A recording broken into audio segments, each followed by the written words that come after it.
लेकिन वहाँ से कुछ हुआ नहीं।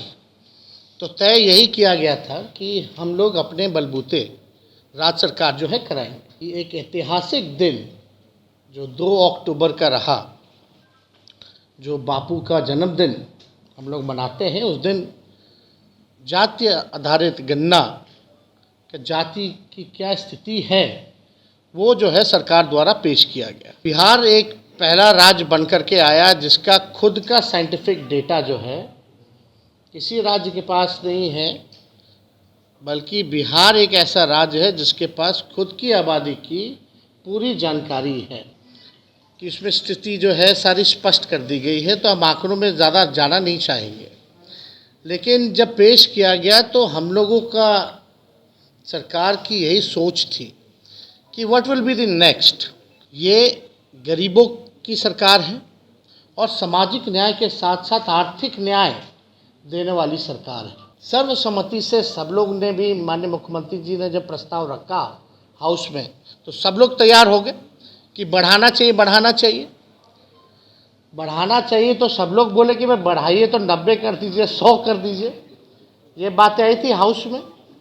तो माननीय मुख्यमंत्री जी ने यही निर्णय लिया कि भाई जो आरक्षण जो है उसको जो है बढ़ाया जाएगा, जिस हिसाब का हमको रिपोर्ट आया है। बिहार को विशेष राज्य का दर्जा मिलना कितना जरूरी है, ये बातें अब मुख्यमंत्री नीतीश कुमार ने जनता को बताने की ठान ली। और सिर्फ अब मुख्यमंत्री ही नहीं बल्कि बिहार के तमाम मंत्रियों को इस टास्क में लगाया गया है, चाहे वो बिहार के उप मुख्यमंत्री हो या फिर नीतीश के करीबी तमाम मंत्री। ऐसे में बिहार के उप मुख्यमंत्री तेजस्वी यादव ने साफ कहा है कि अगर बिहार को विशेष राज्य का दर्जा मिल जाता है तो जो काम 5 साल में होना था वो काम जल्द हो जाएगा। तो ऐसे में कहीं ना कहीं बिहार को ही इससे फ़ायदा होगा। तो ये ज़रूरी है कि बिहार को विशेष राज्य का दर्जा मिले। क्या कहना है उप मुख्यमंत्री तेजस्वी यादव, पहले हम आपको सुनाते हैं। तब में आप लोगों का स्वागत करते हैं।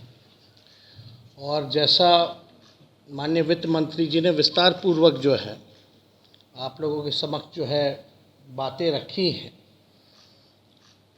मैं भी अपनी बात को आप लोगों के सामने रखना चाहता हूँ। देखिए, बिहार ने हमेशा देश को दिशा दिखाने का काम किया है और हम लोगों की शुरू से ही मांग रही है, माननीय मुख्यमंत्री जी की, हम सब लोगों की रही थी कि देश भर में जातीय जनगणना होनी चाहिए। हम सब लोग, सभी दल के लोग जो है प्रधानमंत्री जी से मिले, लेकिन वहाँ से कुछ हुआ नहीं। तो तय यही किया गया था कि हम लोग अपने बलबूते राज्य सरकार जो है कराएंगे। और माननीय मुख्यमंत्री जी को धन्यवाद दिया जाता है कि एक ऐतिहासिक दिन जो 2 अक्टूबर का रहा, जो बापू का जन्मदिन हम लोग मनाते हैं, उस दिन जातीय आधारित गणना कि जाति की क्या स्थिति है वो जो है सरकार द्वारा पेश किया गया। और जब विधानसभा का सत्र पिछला चल रहा था तो पूरा रिपोर्ट जो है आप लोगों के समक्ष जो है रखा गया। उसमें शैक्षणिक भी है, आर्थिक स्थिति भी है, सामाजिक स्थिति भी है। और बिहार एक पहला राज्य बनकर के आया जिसका खुद का साइंटिफिक डेटा जो है किसी राज्य के पास नहीं है, बल्कि बिहार एक ऐसा राज्य है जिसके पास खुद की आबादी की पूरी जानकारी है। और आज के दिनों में साइंटिफिक डेटा होना बहुत ज़रूरी है ताकि हम चिन्हित कर पाएँ, पहचान कर पाएँ कि कौन लोग हैं जो अंतिम पायदान पर खड़ा परिवार है, कौन समाज के है। तो ये डेटा आप लोगों के सामने आ ही गया था, जिसमें कि लगभग जो है आप देखिएगा कि उसमें स्थिति जो है सारी स्पष्ट कर दी गई है। तो हम आंकड़ों में ज़्यादा जाना नहीं चाहेंगे, लेकिन जब पेश किया गया तो हम लोगों का सरकार की यही सोच थी कि what will be the next, अगला हम क्या करेंगे। तो हम तो शुरू से कहते रहे हैं कि ये जो महागठबंधन की सरकार नीतीश जी के नेतृत्व में बनी है, ये गरीबों की सरकार है और सामाजिक न्याय के साथ साथ आर्थिक न्याय देने वाली सरकार है। और देश में अगर सबसे बड़ा दुश्मन अगर कोई है तो बेरोज़गारी और गरीबी है। और हर एक सरकार की कोशिश होनी चाहिए कि बेरोज़गारी और गरीबी से हम लोग लड़ें।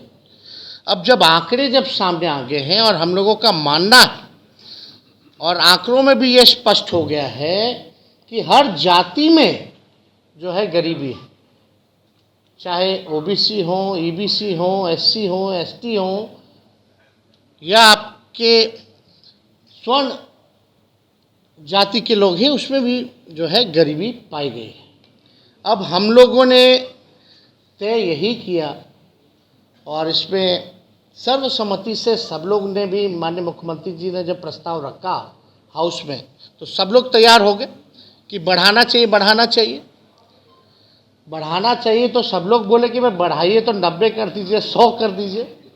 ये बातें आई थी हाउस में।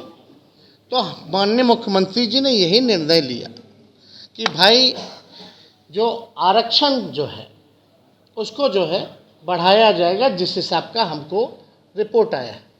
उसमें एससी एसटी का भी बढ़ाया गया, उसमें पिछड़ों का भी बढ़ाया गया, ईबीसी का भी बढ़ाया गया। और क्योंकि ईडब्ल्यूएस पहले से ही सामान्य वर्ग के लिए 10% जो तय था वो तो हो ही गया, तो 50% से लगभग 65% जो है कर दिया गया, प्लस जो 10% जो तो 75% हम लोग जो है लगभग पहुंच गए। अब हम लोगों को क्या करना है, कल्याणकारी योजनाएं हम लोग लाएं। अब हम लोगों को पता है कि कौन भूमिहीन है, ज़मीन नहीं है जिसके पास, तो उनके सहायता के लिए माननीय मुख्यमंत्री जी ने ये भी पेशकश की कि उनको भूमि खरीदने के लिए हम लोग जो है 1 लाख रुपए की सहायता जो है करेंगे, 60,000 से 1 लाख तक पहुंचा देंगे। अब जिसका झोपड़ी है, घर नहीं बन रहा, उसको भी 1,20,000 हम लोग जो है देंगे।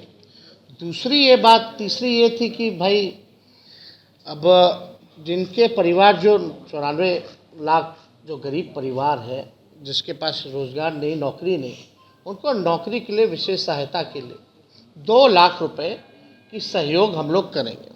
तो 2 बातें आगे, हम लोग ये चाहते हैं कि जब सर्वसम्मति से, जब किसी ने विरोध नहीं किया और सबको इच्छा है कि आरक्षण की सीमा बढ़ाई जाए, तो कैबिनेट ने ये निर्णय लिया कल माननीय मुख्यमंत्री जी की अध्यक्षता में कि भाई कोई पेच ना फंसे।